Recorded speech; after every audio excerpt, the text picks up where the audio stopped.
Hello friends, good morning. Welcome to my channel. मेरा ये first video है, तो प्लीज़ आप सब्सक्राइब करें। और मेरा चैनल का नाम है जीके जीएन बाय जय।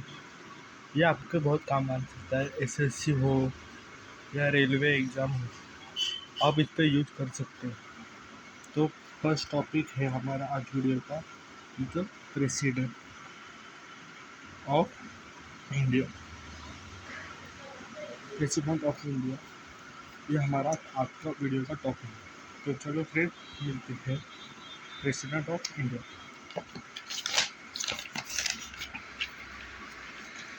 तो firstly the president of India. Bharat का प्रेसिडेंट होने के लिए हमें 35 एज होना आवश्यक है। उसके बाद तो फर्स्ट प्रेसिडेंट ऑफ इंडिया, तो भारत का फर्स्ट प्रेसिडेंट है जो डॉक्टर राजेंद्र प्रसाद। उसको भारत का फर्स्ट प्रेसिडेंट है। जब 1946 में संविधान लागू किया गया, तब फर्स्ट मीटिंग में 9 दिसंबर 1946 के फर्स्ट मीटिंग में संविधान को किया गया और उसमें बताया गया कि भारत का एक प्रेसिडेंट होना जरूरी है। और वो प्रेसिडेंट थे बिहार के, डॉक्टर राजेंद्र प्रसाद फ्रॉम बिहार। और संविधान सभा के एक टेम्पररी अध्यक्ष कौन थे?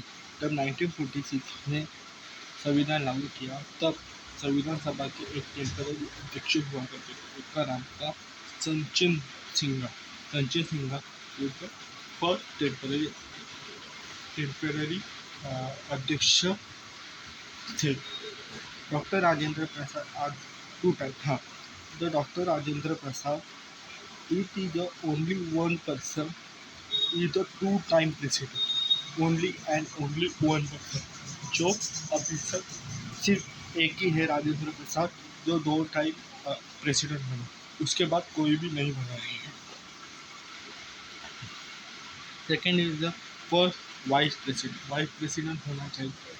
The first vice president is doctor Sarvepalli Radhakrishnan. ये अपने भारत के फर्स्ट वाइस प्रेसिडेंट थे, फर्स्ट वाइस प्रेसिडेंट और सेकेंड प्रेसिडेंट। जब डॉक्टर राजेंद्र प्रसाद के बाद सेकेंड प्रेसिडेंट हुए थे डॉक्टर सर्वपल्ली राधाकृष्णन। उसके बाद first Muslim president of India Zakir Hussain और फखरुद्दीन अल अहमद, जो दोनों भी हैं, उनकी डेथ प्रेसिडेंट होते समय हुई थी। दोनों भी प्रेसिडेंट थे, तब दोनों की मृत्यु हो गई। लेकिन सबसे पहले पूछा जाता है कि चेयर पे होते हुए, मतलब वह काम करते हुए किसकी मृत्यु हुई थी? तो first is the Zakir Hussain, उसके बाद फखरुद्दीन अल अहमद, और उसके बाद भारत के फोर्थ प्रेसिडेंट थे V V Giri. V V Giri is the fourth president of the Bharat of India. And the present 15th president is the Draupadi Murmu. Draupadi Murmu is the second women president of India. यह भारत की सेकेंड वुमेन है जो प्रेसिडेंट बनी थी इस साल के 2025 में। करंट वुमेन प्रेसिडेंट है द्रौपदी मुर्मू। उसके बाद फर्स्ट वुमेन प्रेसिडेंट है Pratibha Devi Singh Patil. Pratibha Devi Singh is the first president of India, मतलब first women president of India is the Pratibha Devi Patil. Most important question है, मोस्ट इम्पोर्टेंट क्वेश्चन। ये क्वेश्चन पूछा ही जाता है रेलवे में, तो हर साल पूछा जाता है ये question. The first women president is the Pratibha Devi Patil. 100% sure ये क्वेश्चन आया ही चाहिए, वो आएगा ही। उसके बाद आर्टिकल, प्रेसिडेंट के आर्टिकल देखिए। प्रेसिडेंट आर्टिकल 54 में प्रेसिडेंट इनडायरेक्टली प्रेसिडेंट, मतलब प्रेसिडेंट की हम नॉर्मल इंसान प्रेसिडेंट के इलेक्शन में वोट नहीं रखे, उन पर सिर्फ प्रेसिडेंट का इलेक्शन ओनली इलेक्टेड मेंबर्स होते हैं, जो मेंबर्स ऑफ पार्लियामेंट के होते हैं। लोकसभा प्लस राज्यसभा के मेंबर्स होते हैं। विधानसभा का प्रेसिडेंट विधानसभा के लोग होते हैं। और यूनियन टेरिटरी से, मतलब दिल्ली वगैरह, दिल्ली, लद्दाख, जम्मू कश्मीर, उनके जो संसद के जो मेंबर थे वही प्रेसिडेंट के उसमें वोट रखते। उसके बाद शमानत, पावर ऑफ शमानत। पावर, प्रेसिडेंट के पास एक बहुत बड़ी पावर होती है, वो मतलब आर्टिकल 70 शमानन के पास। प्रेसिडेंट ऐसा एक ही आदमी है जो फांसी की सज़ा को भी मतलब कैंसिल कर सकता है। ओनली और ओनली वन प्रेसिडेंट।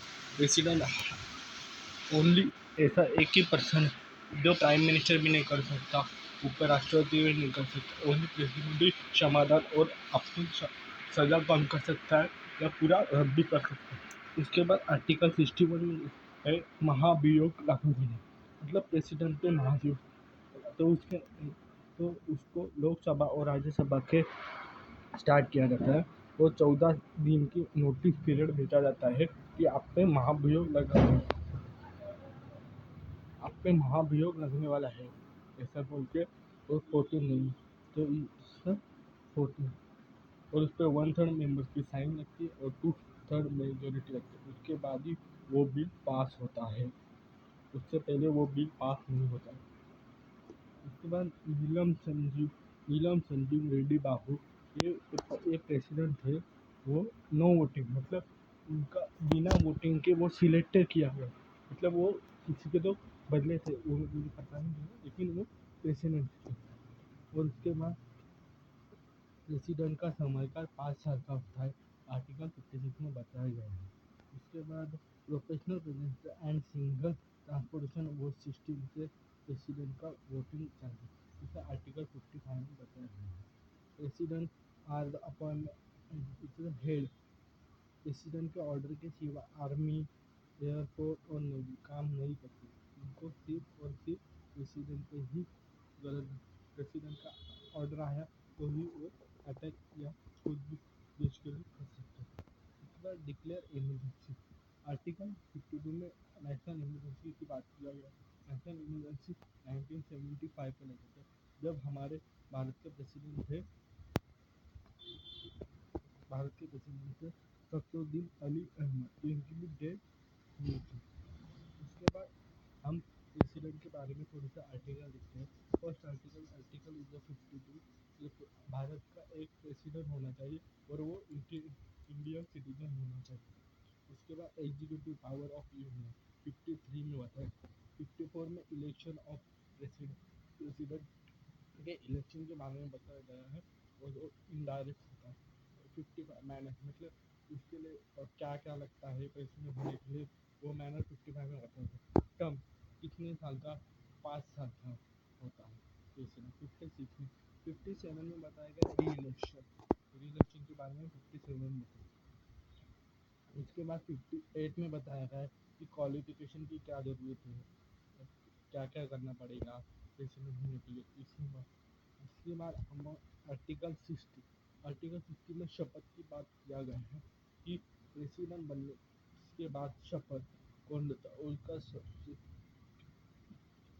उसकी शपथ देता है chief justice of India, CJI, जो करंट अपना CJI Sanjeev Khanna is the first CJI, मतलब चीफ जस्टिस ऑफ इंडिया। तो आज के लिए सिर्फ इतना ही। प्लीज़ मेरे चैनल को सब्सक्राइब कीजिए, फॉलो कीजिए और मेरा चैनल का नाम है जीके जी। जय thank you. President of India, कुछ डाउट हो या सब प्लीज़ कमेंट कीजिए। Thank you so much. जय हिंद, जय भारत।